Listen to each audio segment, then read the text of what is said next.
computer, because we do make these recordings and put them up on YouTube afterwards. So Joshua is a PhD student in our department. He did an honours thesis, I think 3 years ago, was it, on mutation in Cornish based on the manuscripts, and is writing a PhD thesis, which is a grammar of Middle Cornish. And this talk, I think, Joshua, is preparation for an international conference that you're attending in about 2 weeks' time. Yes, the Celtic Students Conference 2020, which was postponed from March, as well as the Skians Kernel later in October. Terrific. Okay, so without further ado, if you want to share the screen and start your presentation, we'll get going. Excellent. So you guys should just be able to see a digitized Middle Cornish corpus, just making sure I'm sharing the correct screen. Is that correct? Yep. Excellent. Well, I might as well start. Dithda, hello everyone, and welcome to my presentation today. We seem to have all found the room easily enough, which is great. I especially want to thank all the people from outside the university who have come. Peter, obviously you were spoken about just before, because it's a really great privilege for me to be able to start to really present the work that I've been working on and off for the past 3 or so years. I want to present to all of you today the first steps I've taken towards producing a grammar specific to the Middle Cornish language. I'm sure many of you have heard snippets of what I'm about to say, but for those who may not be as familiar with the subject, I do want to go through a bit of history about the Cornish people and the Cornish language before moving on and describing the work that I've done a little bit more fully. I also want to thank my supervisors, Stephen Morey, Maria Tabane, for their help, without whom I certainly would not be here today. I actually took a break in 2018, 2019, and I've certainly since last year been able to slot right back in, and this is definitely due to their help. And obviously I'd also like to thank Trobe University for hosting me today, and their support since I came back to do my honours back in 2017. This is just a quick index of what we're going to be going through today. I'll be talking about the Cornish language and its history, describing the periods of its use, its rise and its decline and revitalization, why we need to look at the historical forms of the Cornish language, and what I hope to get out of my time working with it. We'll go through in a little bit more detail exactly what I'm doing, what I have done, and what I will continue to do, in that being the text parsing, the analysis of the text, production of tools specific to the Middle Cornish period, ideally ending up with a grammar specific to the Middle Cornish period, the digitization of the extant texts, as well the mapping of the analysis and the original texts. I will be presenting a timeline, some points of interest, and where I hope to take this in the future. But first, I just want to talk a little bit about the history of the Cornish language, and that the Celtic language family, and this is starting with very broad strokes and then moving in, was first discussed as a whole, as its own language family, as a substratum of Proto-Indo-European by Lloyd in 1707. Lloyd is going to become more important later on. We'll talk about him in a bit, but he was really instrumental in describing the Celtic languages as a whole. Cornish is a Brythonic Celtic language of the Indo-European family. That is an insular Celtic language. It comes from the mainland, or the modern day British Isles, being Ireland and England, Ireland and the United Kingdom, sorry. And evidence, people go back and forth on this, but evidence suggests the insular Celtic languages are their own branch as distinct from the continental Celtic languages, which unfortunately have all died out. In this picture, Pictish may also be somewhere on there, but we don't have enough evidence for exactly where to put it, so I've just left it off for the time being. The closest living languages to Cornish are Welsh and Breton. Cornish shares about 80% of its vocabulary with Breton, for example, and even in the 17th and 18th centuries, people were definitely able to say, hey, I can understand there was mutual intelligibility between Breton and Cornish, even if there were specific grammatical differences between them. Cornish is more distantly related to the Goidelic languages of Irish Gaelic, Scots Gaelic, and Manx. And Cornish shares about 35% of its vocabulary with these languages, so it's definitely a lot lower, and there's no mutual intelligibility between them. And as I said, these languages as a whole are more distantly related to the continental Celtic languages, but we don't know exactly how that all pans out. For those who are unaware, Cornwall is this little tiny peninsula here we have in red. It's smaller than the size of the greater Melbourne area in terms of landmass. It's a small county of England that was annexed to Wessex in the early 9th century, prior to the unification of England. So even if you look at early maps of England, it's typically just labelled as, as area of Wessex rather than its own country. And Cornwall was the first of the big countries to be annexed by Wessex before they moved over into the rest of England. Despite this, Cornwall actually did retain its own distinct language all the way through to the late 18th century. And we call this late 18th century the last speakers, even though we do have evidence of people using it beyond that. It's just an easy point to talk about, because after this 1777 date, it gets very sketchy in terms of our ability to substantiate any evidence for speakers other than people speak over there kind of thing. We don't have much evidence for it. Though it died as a community language, the language was revived. First, it was kind of analyzed as kind of this grammatical, extinct language or dying language in the 18th and 19th centuries, but since then has been revived by the work of scholars and the public. And recent estimates put the number of Cornish speakers at roughly 300. This varies wildly depending on what level of fluency you want to accept for a Cornish speaker.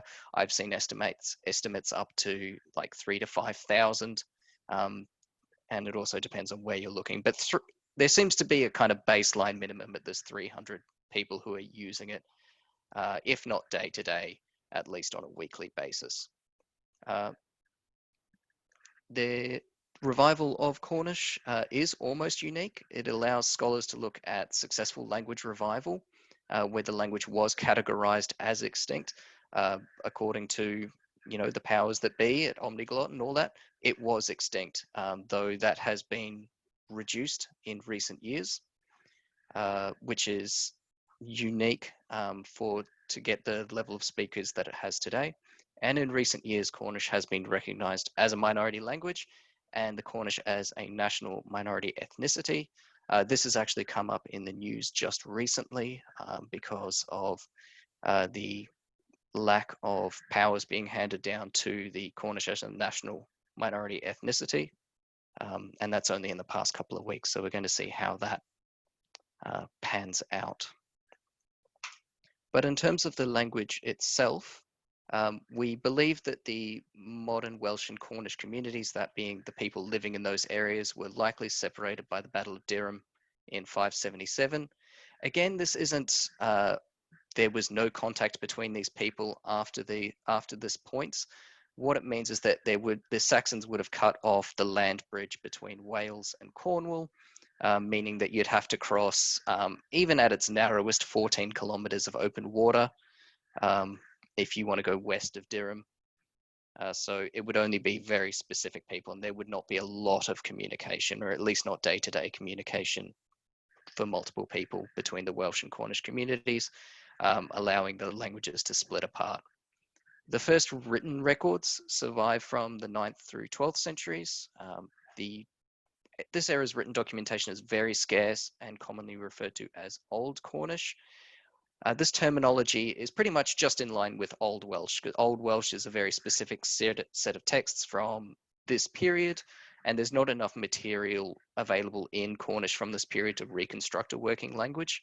So mostly it's just used to tell us the history of Cornish phonology and how it differs from the Welsh.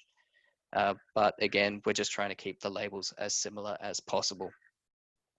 And then we get to the 13th through 16th centuries, and this is what we call Middle Cornish. And this is the area of language that I will be specifically working on and have been specifically working on.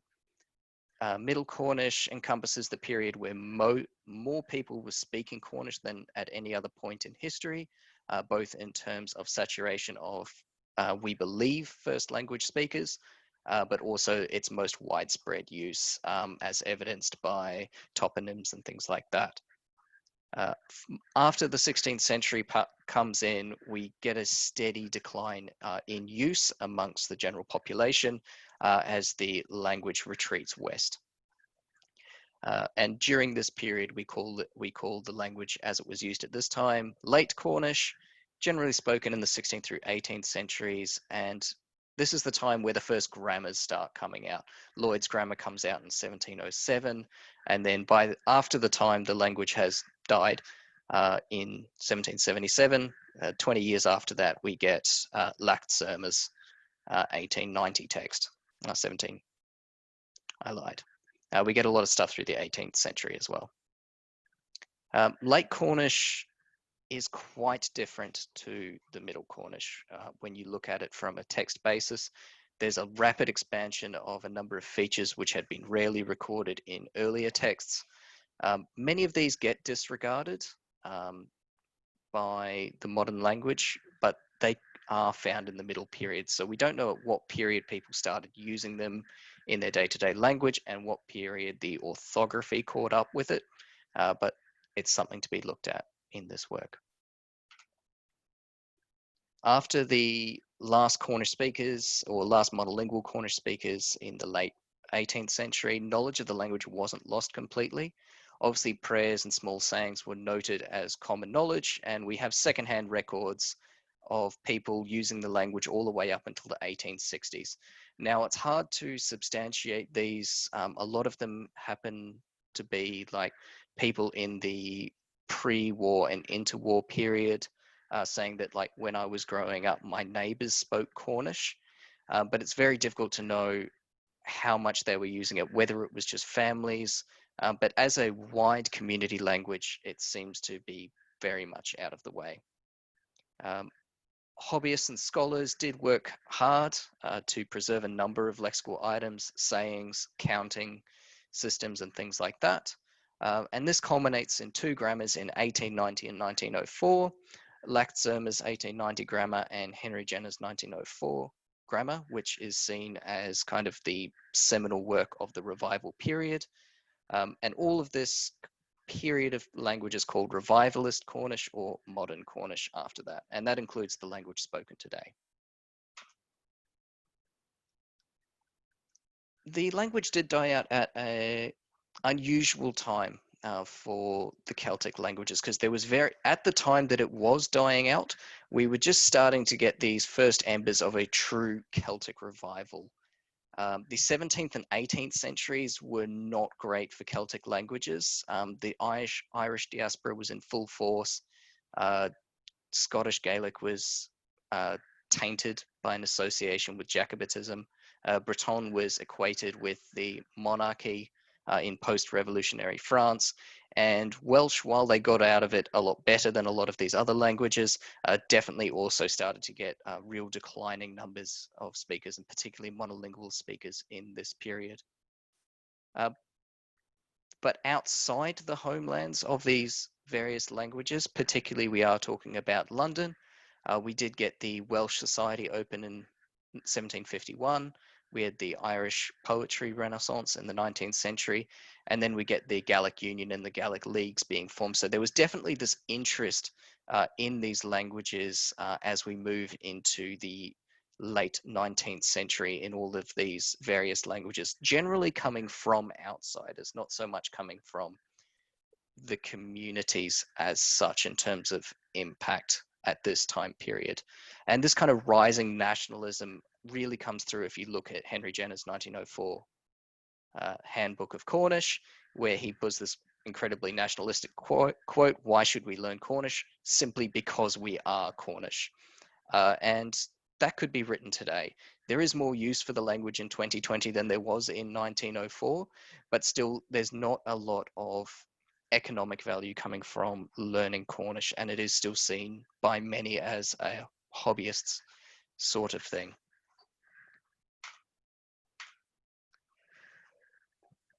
And this is where we get to the problem when we're trying to look specifically at the Middle Cornish books, because there seems to have been, and up until the 1990s, very explicitly was this confusion between studying the historical forms of the language and studying the language as it was used by people.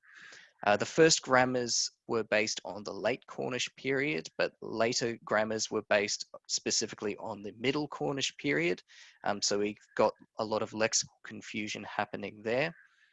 Grammars were primarily based on the work of others, obviously where one person would stop, another person would start up, and that culminated in some errors being copied on. So we've really got the snowball effect where the language had to innovate quickly, coining or assuming terms for which there was no known Cornish equivalent.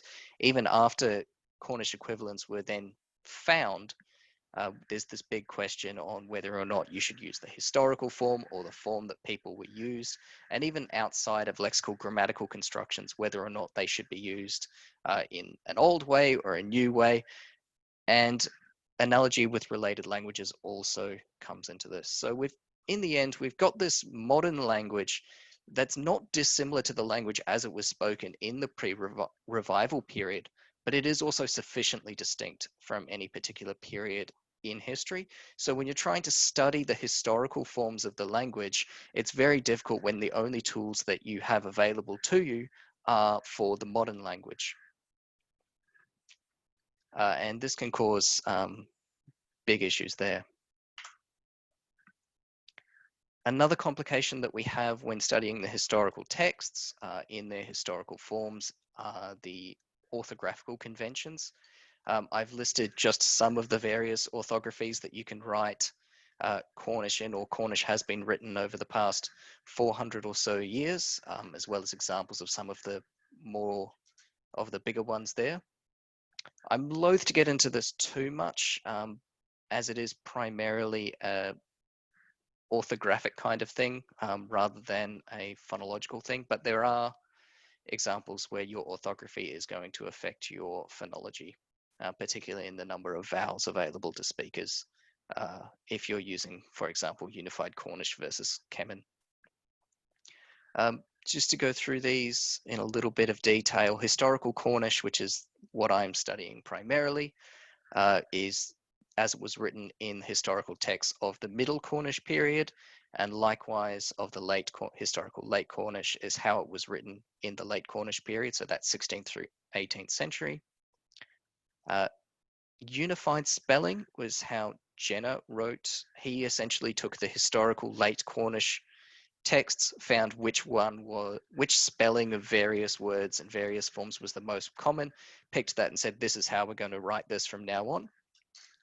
When we get to the 1920s, we get to Unified Cornish, which was essentially the one that was taught and used from the 20s all the way through to 2008 in some areas, which was primarily based not on the late Cornish forms, but on the Middle Cornish forms, and was specifically designed to kind of recreate the styles of the Middle Cornish period. And it should be said that the Unified Cornish was how Cornish was taught by the Gorsedd and the various Cornish language boards up until the 1980s. Late Cornish was very similar to Unified Cornish, but based on the late forms. Important for looking at, but not super relevant for the work that we're going to be doing today. And Kernowick Kemen comes in the 1980s, which is a phonetic spelling system based on the Middle Cornish phonology. And there's a big argument between Unified Cornish and Kernowick Kemen, with different bodies using different writing systems and orthographies, all the way up until 2008, when the standard written form is accepted as a standard for teaching the language in public use, but also allows for variant graphs, which can change the spelling further. And this does affect us when we're trying to look at the historical text, because a lot of time and effort has gone into updating the various texts into these new forms. Like we've got the historical form, now we've got to update it into unified, now we're going to update it into Chem, now we're going to update it into the standard written form. And Brown, the late Weller Brown's seminal work, A Grammar of Modern Cornish, was actually written in like 3 different orthographies, coming through 1984, 1993, and 2001. So it's a lot of time was spent on updating things and not so much looking at the historical forms. So this is where we get to our pedagogical issues. Since the beginning of the revival, and particularly since the introduction of Kemen in the 1980s, the Cornish languages had to straddle an ever-widening divide, the language of its history and the modern language. And this is not necessarily a bad thing. No one's arguing that we should be using an unstandardized Middle Cornish spelling system. It's the growing gap that any level of standardization by its nature is going to lock out readers from reading and understanding the manuscripts based on what they're learning, if they're learning the language new today. And going back and trying to understand the manuscripts is becoming even more difficult, because we really do only have tools for the modern language when trying to analyze it. Modern dictionaries and grammars must and should focus on the modern language, and the information is unreliably marked for neologisms. Sounds a bit weird marking for neologisms over, a 400-year period, but definitely that is something that's unreliably marked. And the other thing is that the historical texts are not solved. There are many questions remaining about their purpose, their content, what the grammatical functions of many things within those texts, whether or not there is some level of kind of standardization of the orthography and things like that. So they definitely can still be studied. It just becomes more difficult with only modern tools. And the Middle Cornish period has only received 1 grammar in Lorliver Kerneweg Canal from Lewis in 1953, which, as we can see, is relatively small. And my communication with other scholars in the area have indicated that even a direct translation of that work doesn't match what we now know about the language. There was a German translation in 1990, and Dutch linguist Laurent Turians began work on a Middle Cornish grammar in the late 1990s, but that was never published. I've got a copy of it, but it was unfinished and unpublished. And obviously both of these grammars, as well as the original text, predate the discovery of the single largest text in Cornish, or of the Middle Cornish period. And so clearly there is a need for tools specific to the Middle Cornish period, taking in everything we've learned over the last 100 years. And that's where I start with today. But why do we want to study historical Cornish? Studying historical Cornish on its own gives us more information on minority language death and the socio-linguistic implications of a minority losing both their written and verbal language. It allows us to compartmentalize studying historical forms of language and study the revived language as they are. And we can then juxtapose them together and show an example of successful language revival, what has been deemed important and what has been cast aside, as well as look at these new digital programs and what they can actually do for us. And they can actually do a lot for us. They've allowed us with greater access to the manuscripts. A number of the manuscripts have been digitized, so you can go and look at them. For the ones that are available. We've got greater search functionality, more in-depth statistical analysis, so we can have a look and see whether it's statistically significant, whether or not how many things are being missed out and what's being changed. And beyond that, just for the wider public, it facilitates a much greater access to the texts themselves.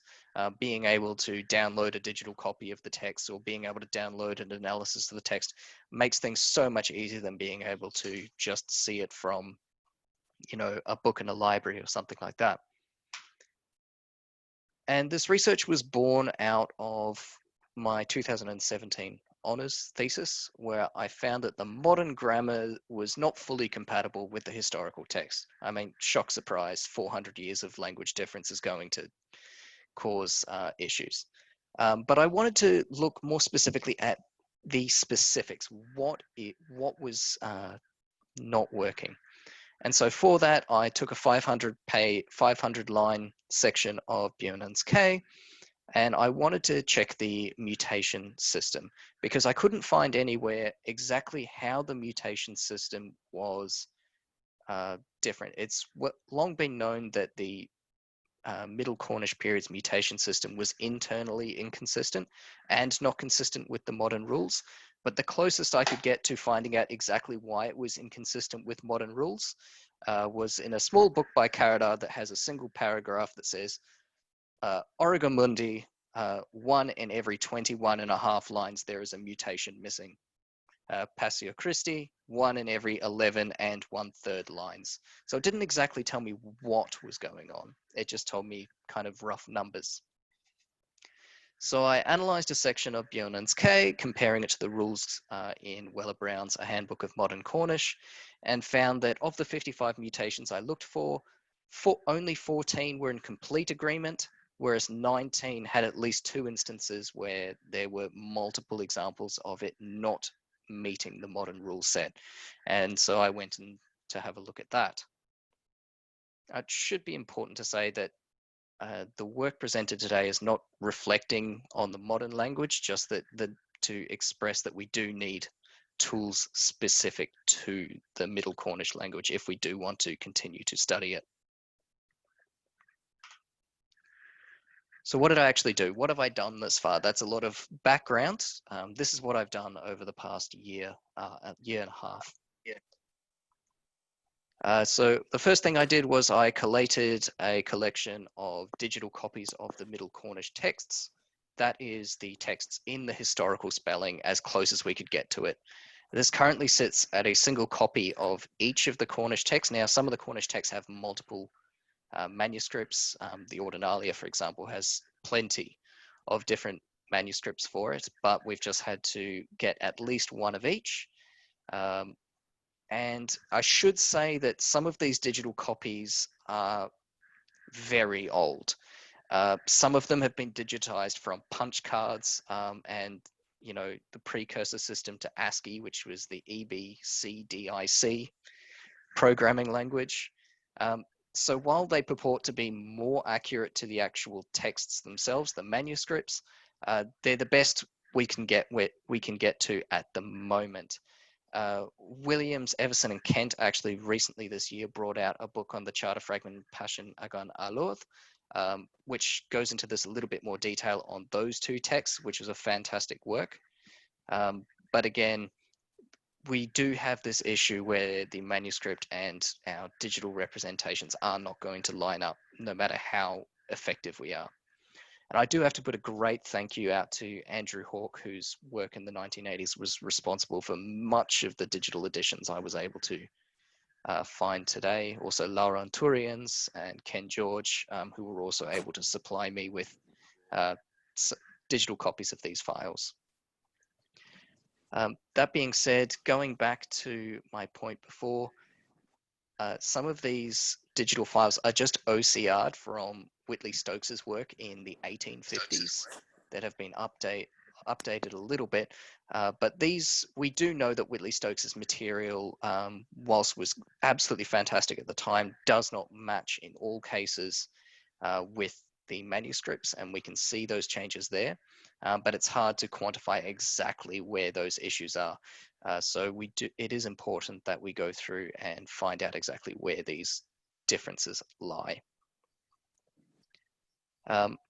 And yeah, so Passion Agan Aloth and Bjornen's Meriarsek and the Ordinalia are all in particular need for the new editions of the original text files, because I believe they're the ones that are the oldest that I was able to work with.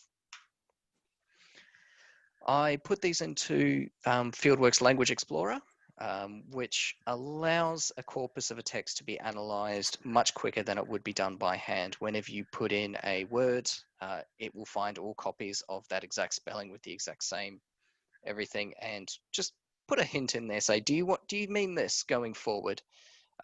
Obviously, it doesn't work with words that have multiple different meanings. It doesn't work very well with the conjugated verb forms, but particularly things like phrases that repeat over and over again, like these religious forms like unspitter sons. You can get them very quickly and just tab right through them.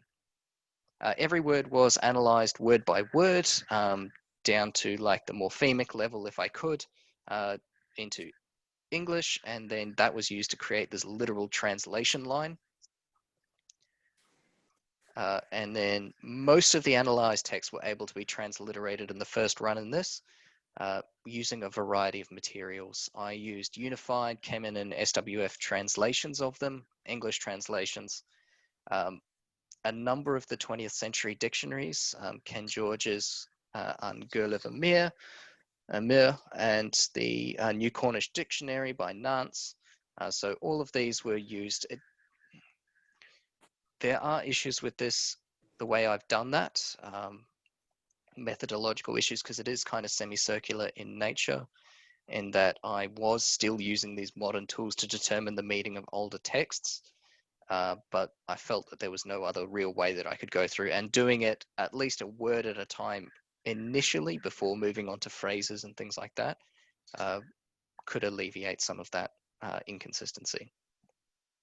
The major issue with this system was the verbal conjugation system, where many things were misanalyzed on the first pass, and I think it's going to be easier just to take out the verbal system and do that manually rather than in this corpus.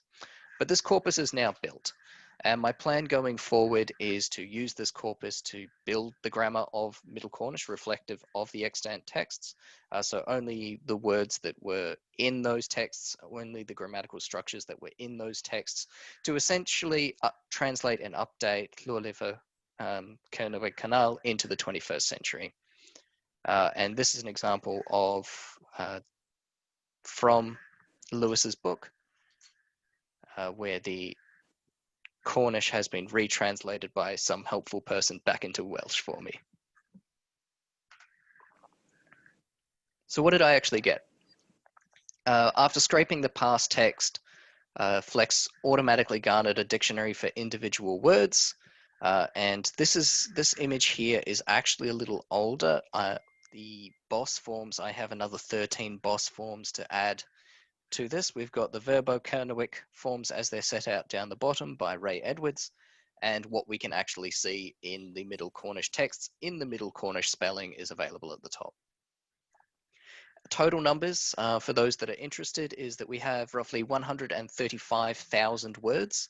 To put that into perspective, we have 137,000 words in Lord of the Rings Return of the King, so about yay big. And that includes 14,837 unique words, up from 13,317 from November 2019. I should say I had only 60,000 words this time last year. And that's 4,023 unique head words. So they, or lemma, as we would put. So that is a huge expansion, and yeah, so essentially we can do a dictionary of 4,000 words. There is some discrepancies in those numbers. So for example, all the boss forms are put together, but for those who are familiar with the language, all the conjugated prepositions are all separated out. So this is different to then, and those sorts of things. So those numbers will change depending on how we decide to put them out. But verbal, as a big rule, prepositions are split out individually, but all the various verb forms are their own individual, compacted into one. I also want to continue my collation of the digital images and scans of the available texts. The National Library of Wales have allowed me to access and download their manuscripts of Bionan's Miriasek and Bionan's K. and I've received IRGS funding from the university for this purpose, and that should be done pretty soon. One of the Bodleian copies, the Ordinalia, has been accessed, but unfortunately just simply not available are texts like Grian's Unbis, the Tregear Homilies, all the other Ordinalia texts, Passion of Our Lord. All of these, I was hoping to go to the UK in March of this year and get the ball rolling on trying to get some of those, but we all know how that worked out.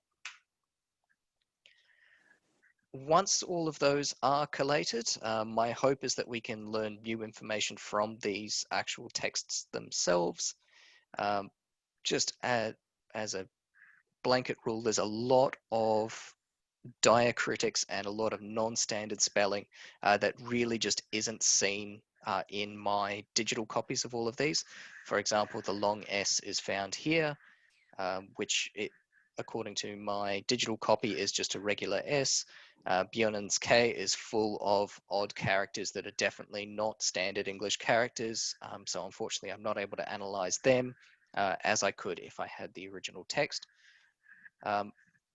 Again, that Williams, Everson and Kent book actually did that for those two texts, the Charter Fragment and Passion of Our Lord. Definitely we'll be looking into more of those, their findings later on. But ideally, I would like to do that with more of the texts. And to my knowledge, just other than that Charter Fragment and Passion of Our Lord, this hasn't been done.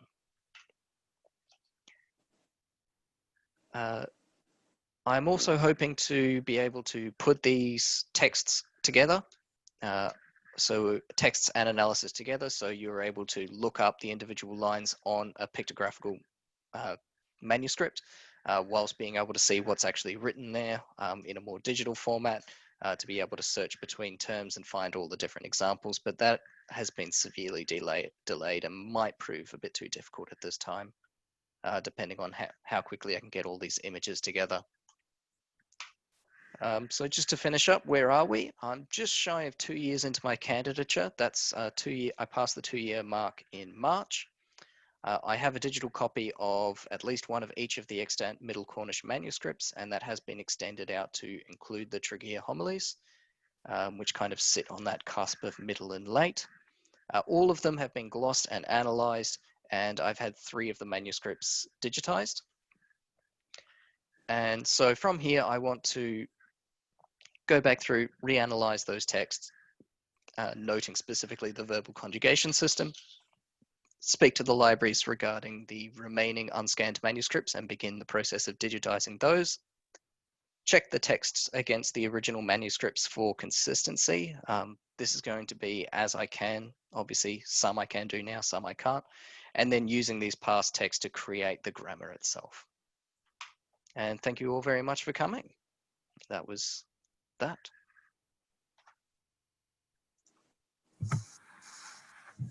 Thank you. So there are a couple of questions already in the chat. No, I missed those, sorry. Yes, well, that's fine. You can't keep up with the... Do you want to access those? Well, there's a question and then there's a comment. The comment is in Cornish. Yes, so unreliably marked for... So the words and the phrases and grammatical structures that seem to be unique to the modern language. So for example, the word penskol for high school or university doesn't appear in the historical texts. In fact, there is the word university for university. But there's kind of, if I want to look up penskol in my dictionary here, it's not going to say that that's not found in the historical texts, or it's unreliably marked if they're found in the historical texts or not. So it's more a lexical item rather than a grammatical structure thing. But sometimes in the grammars, there's grammatical structures that aren't found in the historical text, as far as I can see.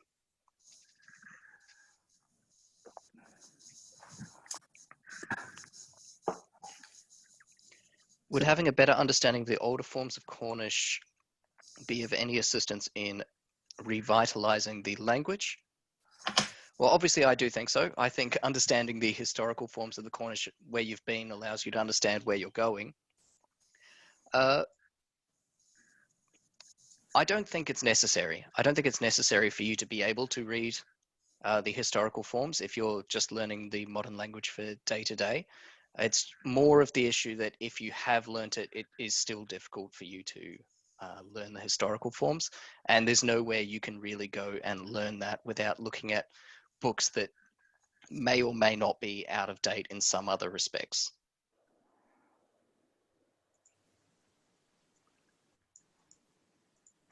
And Peter was absolutely right when he put it in Cornish.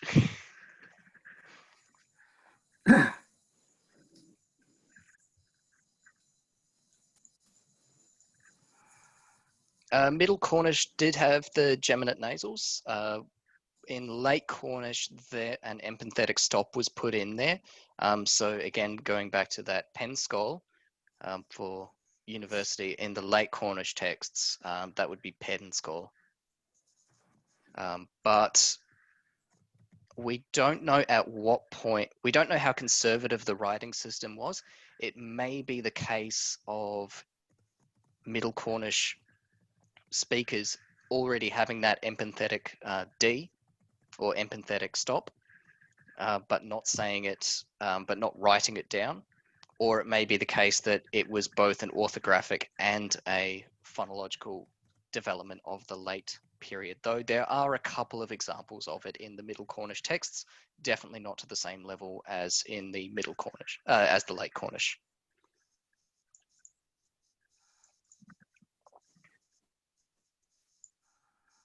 Does the mutation of loans differ in different periods? It depends on the loan. Christ never seems to mutate. You don't find Dreist anywhere where it would otherwise be expected. There's a few, it kind of depends on it, and I haven't gone far enough into detail into the Middle Cornish to actually look at how many are being how many of the mutations are in there for the Latin and particularly English forms. This becomes more difficult, particularly with the Tregear homilies that have a lot of what seem to be English forms with Cornish morphological ending, and they tend to, in some of the texts, accept mutation, and other texts don't. So we'll have to see later on. But I haven't actually looked at the mutation system across the whole corpus yet. Inconsistent notation of the mutations would be interesting in describing how a sound change happens from being a transparent rule to an opaque one. Definitely. And one of the big issues, I think, is that we don't exactly know how it sounded, obviously, in the 18th and previous centuries. We can look at rhyme and things like that, but we don't know exactly what it sounded like. And we don't know if people were saying the mutations and it was just an orthographical thing to miss them, or it being a orthographical thing that people weren't saying and it just being something people wrote down. Unlikely, though, in my thought.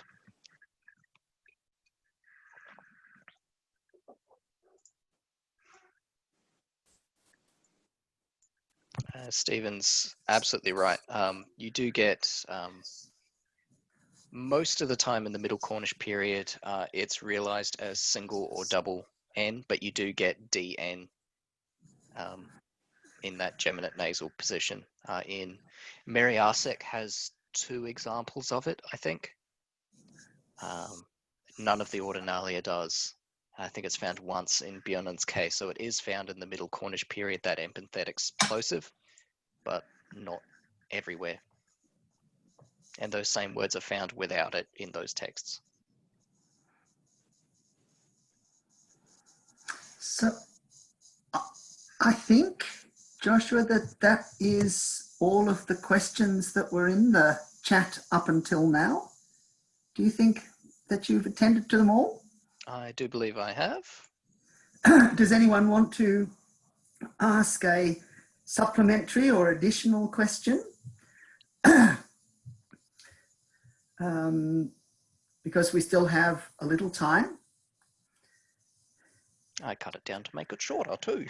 Yes, and for those of you who are looking at the chat, Peter Trevora has just written effectively thank you, but the first word "gon" is one of those that may indeed have the geminate final nasal, G-O-N-N.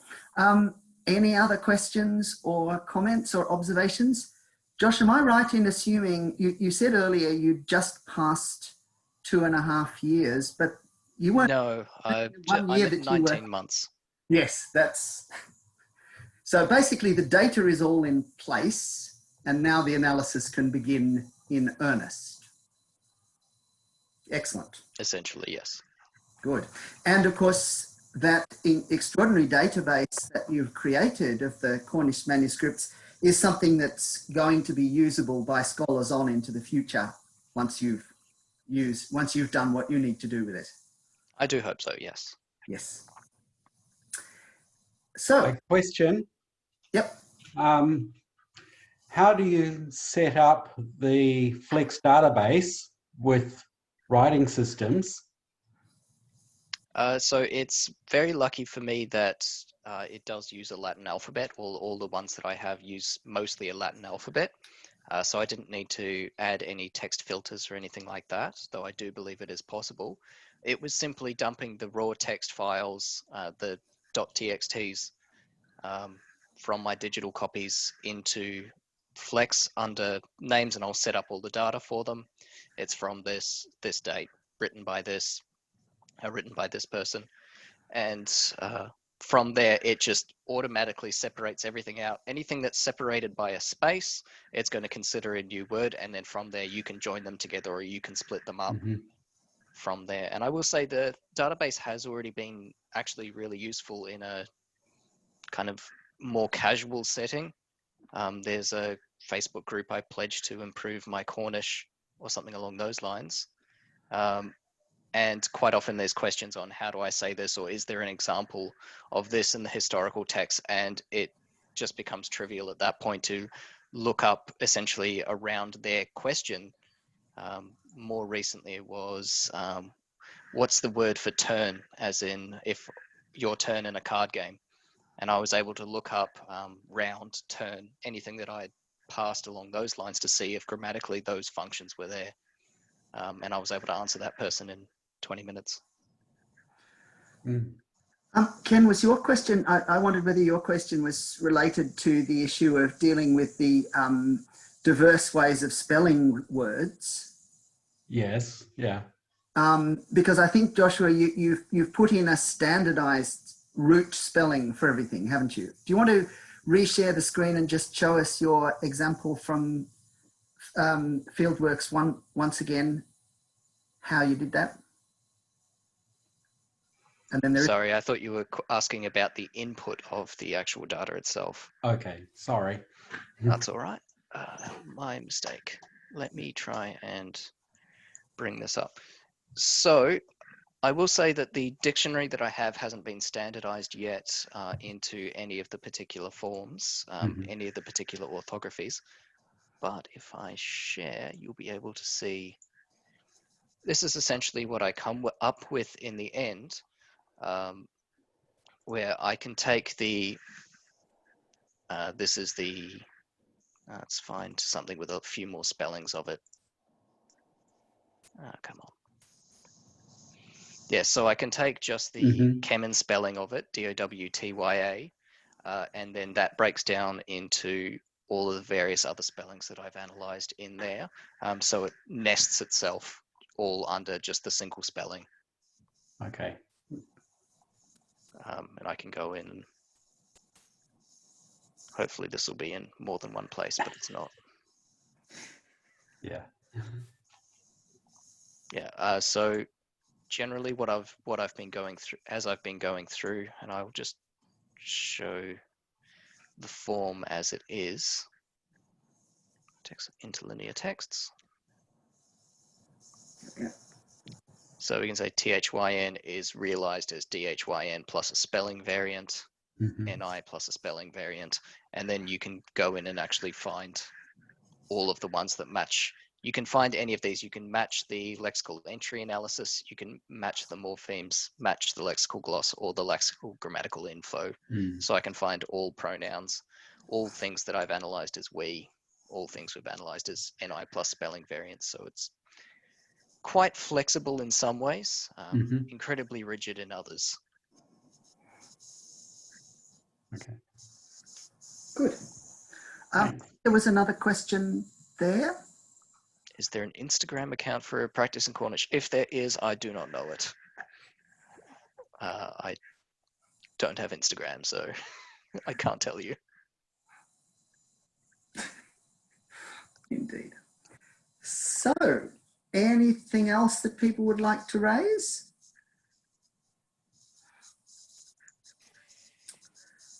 There was a period where they were trying to get Cornish onto Duolingo, but that stalled a couple of years ago. But there are other ways of learning Cornish beyond the Yethan Werin, which are these conversation groups which happen around the world and have been happening online throughout COVID. There's also the Learn to Talk in 5 minutes programs and a few others. Is the Cornish by Letter program still working? Still running? The one that Ray Edwards was running in the 90s and early 2000s? I think someone's still doing it, but I'm not sure who does it anymore. I assume so. That's how I learned the language 25 years ago. Excellent. Well, if there's no more questions, observations, comments, or helpful advice, I'd like to thank Joshua for this presentation. It's always a pleasure for me to be able to spend an hour thinking about Cornish and to combine a long-term interest with work, and actually you do this as part of one's job. This couldn't be nicer. So thank you for that. And and this is also probably the first time at a La Trobe seminar that we've had discussion in Cornish language happening on the chat. So thank you to those for that. And I will be sending out the notice for the next seminar very shortly, which will be, it's going to be at 11 o'clock in the morning on the 8th of October. That's because our guest speakers are in the Americas, one in the US and the other one in Brazil, and because of time differences and so on, we're going to bring back the seminar on the 8th of October to 11 a.m. Melbourne time, and you'll all receive a notice about that shortly. So thank you everyone, and I think we can leave it there. Thanks everyone for coming. Yeah. Nice to see you, Susie. Thanks for reminding me, Stephen. I always get caught out by the time difference over here. Thanks. Right, so it was a time difference question. Yep. Might have been. So we actually discussed this before the seminar proper began, and I sent off a message to you. Yeah, I just saw that as I was coming back. I thought, oh gosh, yeah. So thanks for that. That's all fine. I did it to, I've done it to their meetings at least twice that I've gone to. That was really good, Joshua, and it just brings home to me the similarities between that and what's going on with Ghana at the moment. We've got the same thing now. I'm getting the dictionary. I'm working on the dictionary at the moment, and I'm going back through checking some of the work that's been done based